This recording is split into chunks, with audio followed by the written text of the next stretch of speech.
this is Shel C from Paper Rock TO Studio, and today I'm doing something a little different. I'm making a card. There isn't any mixed media here. Usually I'm doing mixed media. But I got this interesting invitation from some people who are getting married, and I wanted to make a card to send them with a little, money gift or whatever, because I can't attend. So I had this paper pack from Recollections that you can get at Michael's. If you happen to live in the United States, you can get it at Michael's. Otherwise, not sure where you'd get it. But it had this really cool piece of paper in it, which I'm trying to get out of the pack at this point. And I wanted to use that piece of paper and then some other coordinating stuff to go with it that would match the invitation, which you saw at the beginning with the post-it notes over it to protect the innocent, or rather the ones who don't know that I'm showing their invitation in a video. I also had this stamp set, which is a monogram making set. So it has a couple different sizes of like frou-frou alphabets and then these other little round things in it. And it's interesting.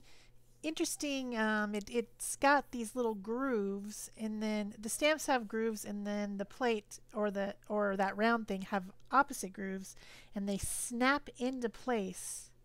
I've never had a stamp like that before. Usually they're trying to cling to a block or something. So these are interesting, and they're made by Recollections.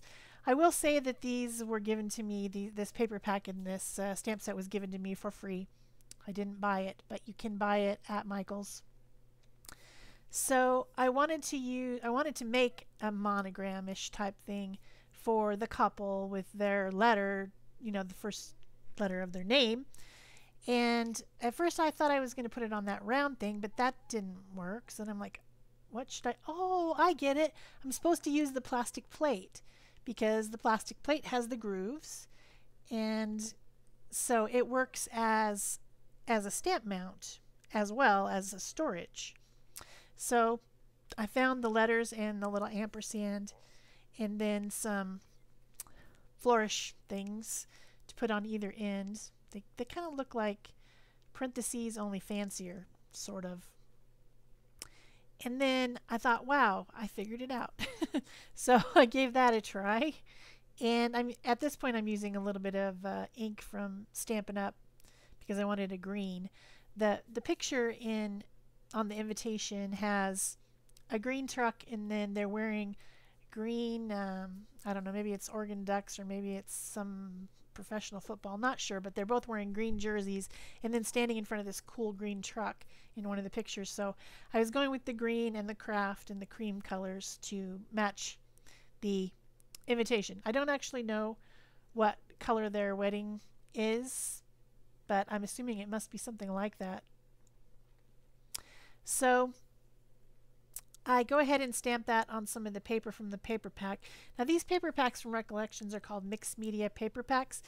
They have printed paper, they've got burlap, they've got corrugated cardboard, they've got canvas, like some stuff that has like little tickets or little images printed on it. They're cool.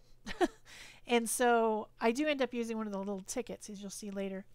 But those are my two stamp things with my Recollections monogram stamp set. And then I'm going to move on to the paper layering. I have this envelope that was from Stampin' Up! Ages ago when I was a Stampin' Up! Demonstrator.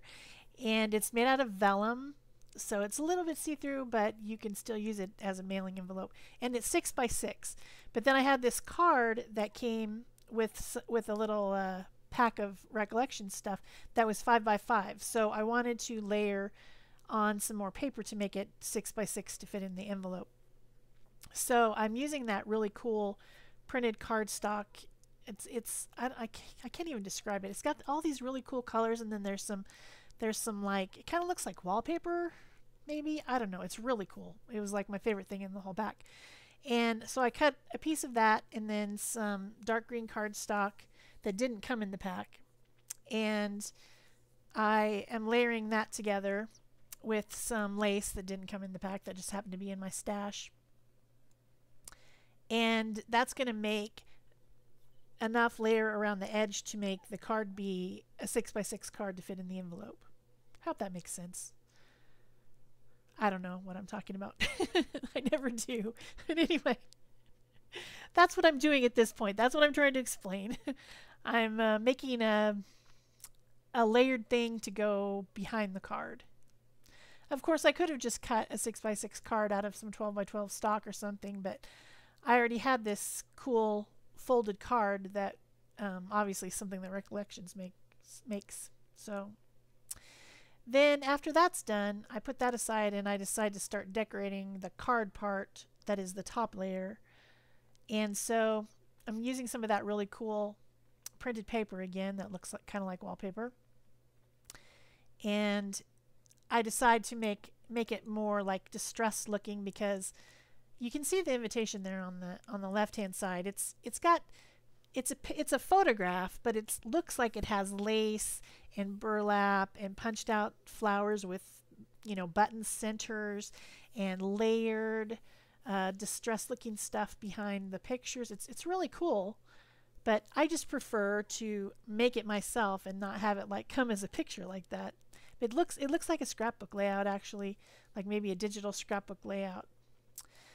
So now I've got some punches out, and this one is a corner biter. It's called a corner rounder, but I always call it a corner biter because it bites the corners off the paper. This makes perfect sense to me. I think it makes perfect sense. And so I make that monogram thing with their letters into kind of almost an oval, sort of, by the time I bite the corners off it.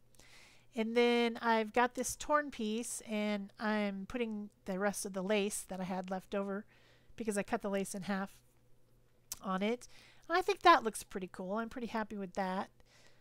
And then I know that I'm going to be putting that there up in the right hand corner, but I'm not sure what.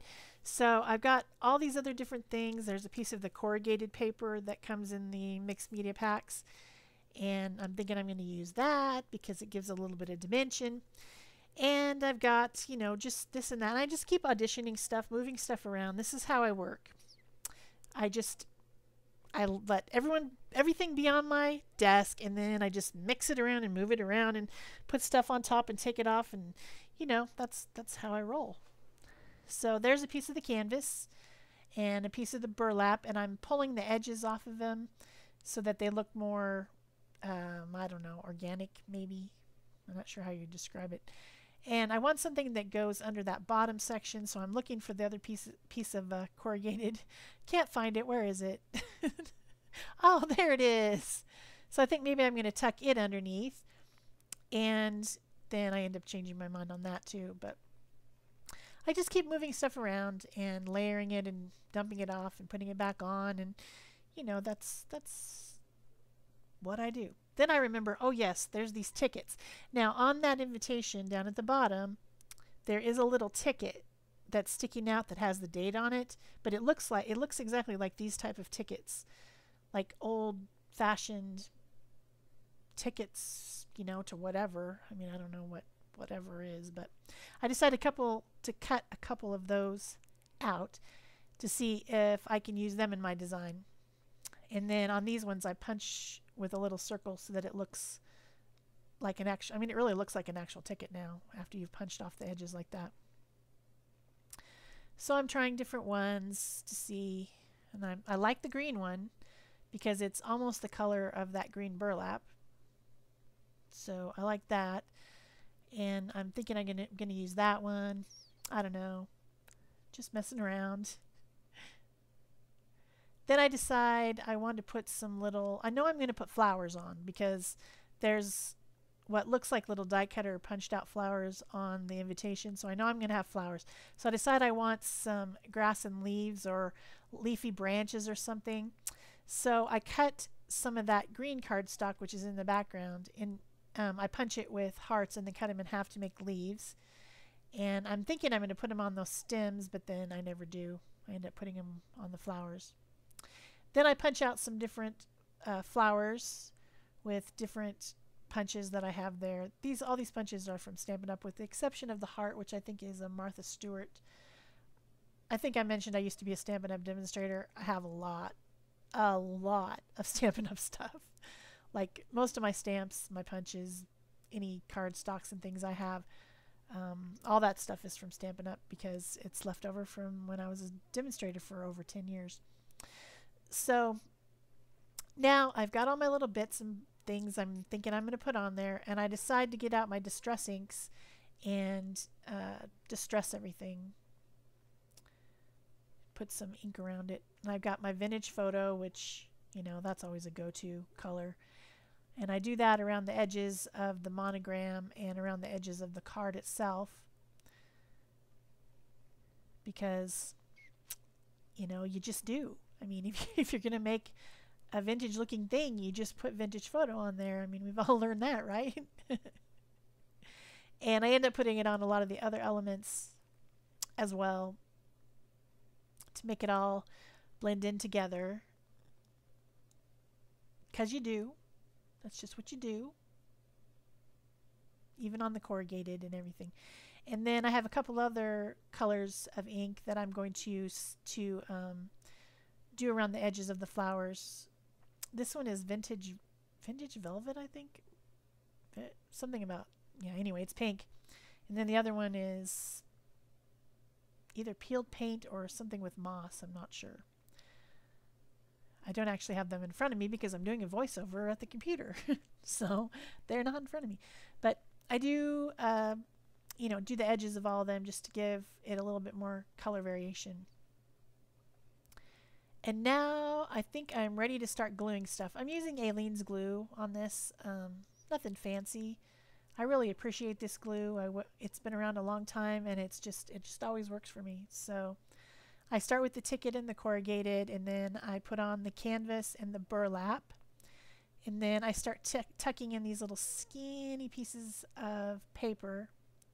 And that brings the dark green from the background into the foreground, because otherwise I wouldn't have had any dark green. I didn't make any of the other elements out of that cardstock. So you got to have it in order for everything to be cohesive. And then I've got all my little flowers, and I'm auditioning them, trying to figure out what I'm going to do with them. And I decide that I'm going to layer some of the smaller ones on top of some of the bigger ones, because I think that makes it look more dimensional. So I'm doing that. Again, with just the same old ancient tacky glue. I wonder who Aleene is. Whoever she was, she invented a good glue. And then I've also got some little punched out round 1/4 inch circles as well, and I'm putting them in the centers on some of the flowers. And then I decide I want to make the flowers more dimensional. So I get out this squishy thing. It's like a foam pad that if you do paper piercing, it came with a paper piercing kit from Stampin' Up. Imagine that. And I just press the round end of a paintbrush in the centers of the flowers, like in a little tight circular motion, and it presses the centers down so that the petals come up, and it makes them more dimensional. It's a fun little trick. You could also use a mouse pad if you had a mouse pad. This thing is a lot like a mouse pad, except it doesn't have a hard top over it. It's just got the squishy parts, but it's really similar to that. So after I glue on my flowers, then I start adding little leaves that are my half hearts that you saw me cut earlier all around the edges of the flowers. And then I decide I need some hearts, and I've got this heart punch that is supposed to punch and emboss at the same time. This is a Martha Stewart from Michaels, and I'm really pushing it hard at this point, trying to make it emboss as well. It wasn't working that well. I guess maybe because the cardstock was too heavy or something.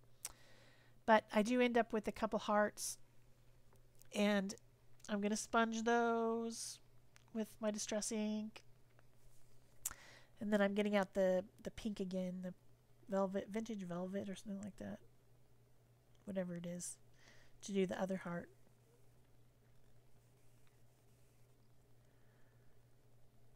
So I don't do this very often. I'm mostly into art journaling and mixed media, and sometimes I make art dolls and things like that, or altered tags. But every once in a while, it's fun to have an occasion where you really want to make a fancy card. I mean, this card took me, by the time I fussed around with everything, probably an hour and a half to make.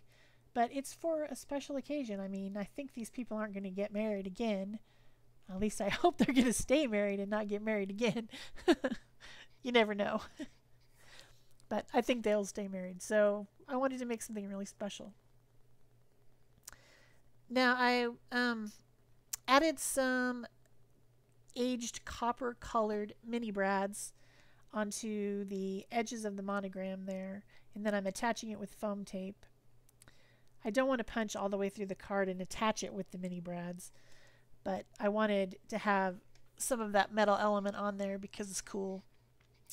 And then I'm also attaching the hearts down at the bottom with the foam tape as well to make them more dimensional. And then I'm thinking I want to use some of those mini brads in the centers of the flowers, but I didn't punch them. And so I just get a pair of wire cutters and I just cut the legs. That sounds so terrible. I cut the legs off of the mini brads. I maimed them. It's terrible. And then I just glue them on. And they still look the same. It's just that they're not all the way through. They're just glued on. And then I also have some of this, I call it bling tape. It was given to me by another person. But it has these like plastic, really shiny gems. So I'm going to use a few of those in the centers of the flowers as well. But I have to cut it off and then I have to trim the stuff around it. So I'm doing that. And I'm going to put those in the rest of the flowers. And they're very shiny. They look like gems. It's pretty cool. And then I think I'm done with the front, and I'm going to glue that onto my card base that I made.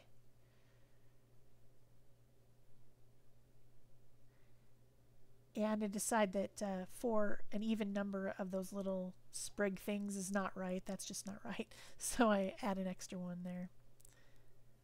I like things in odd numbers. Because I'm odd? I don't know. Now this is a little sack, like a little cute little sack that Recollections makes. And I wanted to use it to be a money holder or a gift card holder. It would be the perfect size if you had like a gift card to put in there as a gift, or you can just put a $100 bill in there or whatever, or check, just fold it in half and stick it in there. So I wanted to have that on the inside of the card so that I can put something in there as a gift for their wedding. And I wanted to punch out a little circle right there so that it's easier to pull the thing out. So I did that as well. And then I'm just gluing this on the inside flap of the card. And I put the stamped image on there too, the one that I'd done earlier. And then I took some of the cream colored cardstock and cut that to fit the inside. Because, you can't just leave that because the card's so fancy on the outside, you don't want to just open it to some brown thing. So I'm decorating the inside too, making it extra special. And I sponged the edges with that pink color and then the vintage photo and add some more of the little speckles. That's a speckle stamp from Stampin' Up. Love that stamp. It's been around for a long time. And it looks like splatters. I didn't think I should actually splatter because it might just go crazy on a card like this, but that stamp makes something that looks like splatters. And then I'm just punching out some more flowers, and I'm going to put those on the inside to make it match the outside. And I got a little sponging and making the ones a little bit more pink. And then I'm just gluing them in, and I'm going to add some more of those punched out 1/4 inch circles as centers.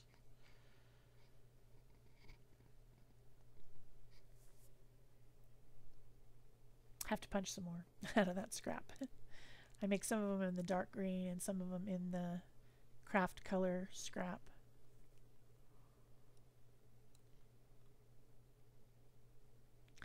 So if you enjoyed this video and you'd like to see more card making feel free to leave a comment, a thumbs up. Of course, if you haven't subscribed, go ahead and do that, because you won't know if I make any more videos if you don't subscribe. And I think that's it for me. Thanks so much for watching and for coming to my channel.